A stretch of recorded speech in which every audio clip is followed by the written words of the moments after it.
સમાચારની વાત કરવામાં આવે તો ગુજરાતના જાબાઝ પોલીસ ઓફિસરનું યુકેના સંસદ ભવનમાં સન્માન કરવામાં આવ્યું। સૂત્રો દ્વારા મળતી માહિતી મુજબ યુકેના લંડનમાં ગુડ ગવર્નન્સ 2024 પર ઇન્ટરનેશનલ કોન્ક્લેવનું આયોજન કરવામાં આવ્યું હતું, જેમાં તરુણકુમાર બારોટ સાહેબને યુકેની સંસદમાં તેમની દેશની સેવા અને પોલીસમાં કરવામાં આવેલી સમાજ સેવાના કાર્યો બદલ સન્માનિત કરવામાં આવ્યા હતા।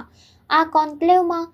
યુનાઇટેડ કિંગડમના સાંસદો, યુકેના વિવિધ શહેરોના મેયર અને કાઉન્સિલરો તેમજ ભારતના વિવિધ અગ્રણી લોકો ઉપસ્થિત રહ્યા હતા। વડાપ્રધાન નરેન્દ્ર મોદી સાહેબ અને અમિતભાઈ શાહ સાહેબના નેતૃત્વમાં સુશાસન દ્વારા ભારતને કેવી રીતે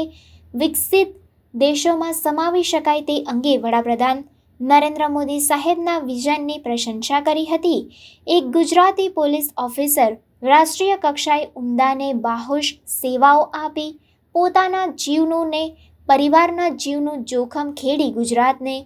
કાશ્મીર થતાં બચાવેલ દેશના વડાપ્રધાન જે તે સમય પર ગુજરાતના સીએમ હતા ત્યારે સીએમ સાહેબ ઉપર આતંકી તત્વ દ્વારા જીવનું જોખમ ઊભું થયું હતું ત્યારે ટીમ તરુણ બારોટ દ્વારા આતંકી તત્વને કબરમાં મોકલી 5થી વધુ વખત ગુજરાત સીએમની રક્ષા કરેલને સાહેબનો જીવ બચાવેલ વરિષ્ઠ ઉદ્યોગપતિ ગૌતમ અદાણીને